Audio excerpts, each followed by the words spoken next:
राधे राधे सभी को। आशा करती हूँ आपकी पढ़ाई अच्छी चल रही होगी। मैं प्रीति यादव आपको हिंदी संस्कृत की संधि एक ही है बेटा, विसर्ग का और हलंत का अंतर रहता है। ठीक है, अब देखो ये परीक्षा में आई हुई संधि है और ये ज़्यादा भ्रमित करती हैं। ठीक है, आप देखो आपके कितने नंबर आ रहे हैं, और ना आए तो आप प्ले लिस्ट में जाके संधि जरूर देखना, हिंदी संस्कृत वाली प्ले लिस्ट में जाकर। ठीक है, गिरि धन इंद्र में संधि क्या होगी?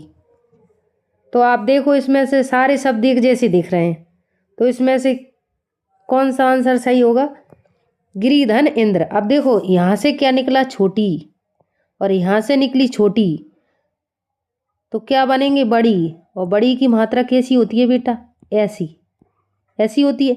अब ए निकला यहाँ से आपका, इसमें देखना बेटा, इसमें गिरी, गिरी निकला, गिरी नहीं निकलेगा, गिर निकलेगा, क्योंकि मात्रा हट गई और फिर लग जाएगी ये बड़ी की मात्रा, ये निकला हुआ, और पीछे जैसा का तैसा, गिरिंद्र। ठीक है, ये ऐसे बनेगा। और आपको ऐसे समझ नहीं ना आए तो आप प्ले लिस्ट में जरूर जाके देखना। ठीक है, फिर से देख लीजिए आप। देखो यहाँ से छोटी निकली, छोटी तो बनी बड़ी, बड़ी की होती है मात्रा। अब यहाँ से इसमें से रा में से छोटी की मात्रा निकली, गिरी, गिर बचेगा। ठीक है, और इस बड़ी की मात्रा लग जाएगी, और पीछे जैसा का तैसा, इंद्र।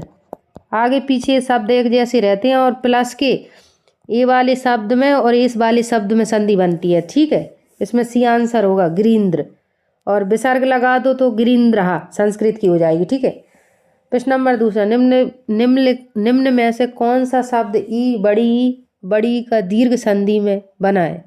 तो आप बताइए इसमें क्या बना है? इसमें बी है, गिरिंद्र। ठीक है, इसमें ऐसे देख के भी पूछ लेते हैं परीक्षा में, और ऊपर देखो दोनों संधि एक ही हैं, लेकिन इसमें बड़ी छोटी प्लस छोटी बराबर बड़ी से कौन सी दीर्घ संधि बनी है, इस तरीके से।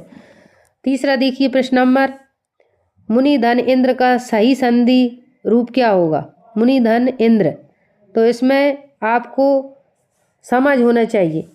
ए मुनि, छोटी छोटी बड़ी, और आगे पीछे का शब्द एक जैसा रहेगा। ठीक है, ए मुनीन्द्र। किस विकल्प में दीर्घ संधि ई, छोटी ई प्लस छोटी ई का नियम सही रूप से लागू हुआ है? तो इसमें चौथा नंबर बताइए आप, ग्रीस, ग्रीसा। तो इसमें आपका होगा बी आंसर, ग्रीसा। छोटी और बड़ी तो क्या बन जाएगी? बड़ी, तो ग्रीसा। ठीक है, प्रश्न नंबर 5 पर देखिए आप, ऋषि धन इंद्र की संधि से बनने वाला सही शब्द कौन सा होगा? तो इसमें क्वेश्चन नंबर 5 में देखिए, ऋषिन्द्र, बड़ी की मात्रा लग जाएगी। ठीक है, इसमें से छोटी ई की निकली, इसमें से छोटी ई निकला, तो क्या हो जाएगा? बड़ी। तो ये सा में बड़ी की मात्रा लग जाएगी, और आगे पीछे शब्द जैसे कि जैसे इनमें बनती है संधि, प्लस के लेफ्ट साइड अंतिम अक्षर और प्लस के राइट साइड प्रथम अक्षर। ठीक है, निम्न में से गलत संधि विच्छेद कौन सा है? आपको गलत संधि छांटना है। ठीक है, इसमें से प्रश्न नंबर 6 में गलत संधि बताइए। तो इसमें हरीश, हरीश डी वाला गलत है।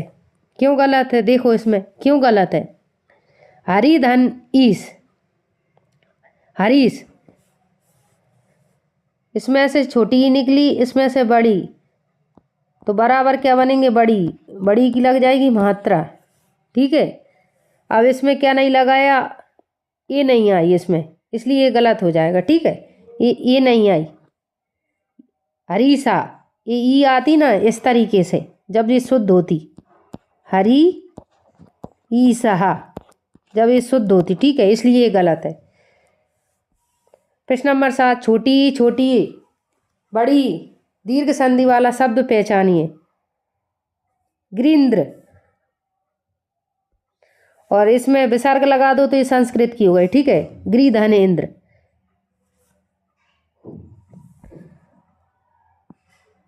कौन सा विकल्प टीजीटी पीजीटी परीक्षा में भ्रम पैदा करता है लेकिन सही है? देखो आपको एक कठिन प्रश्न दिया है, इसको आप बताओ कौन सा सही है इसमें जो भ्रमित करता है दीर्घ संधि में। तो इसमें आप तोड़ तोड़ के देखना बना के, इसमें आएगा मुनिंद्र। अब क्यों आएगा, ये सही क्यों है? मुनि, मुनि धन इंद्रहा, संस्कृत की बना दो, ठीक है। तो अब इसमें से क्या निकली आपकी? बड़ी निकली, प्लस के बाद छोटी। अब बड़ी छोटी क्या बनेंगे? बड़ी। तो बड़ी की मात्रा कैसी होती है बेटा? ऐसी, बड़ी निकली। अब इसमें से अपने मुनि में से मुन निकल आए, ठीक है। अब ये बड़ी की मात्रा निकली और पीछे जैसा का तैसा, इसलिए सही है मुनिंद्र, ठीक है। इसी तरीके की वीडियो देखना है तो जुड़े रहिए और आप देखो आपके टेस्ट में कितने नंबर आए, ठीक है।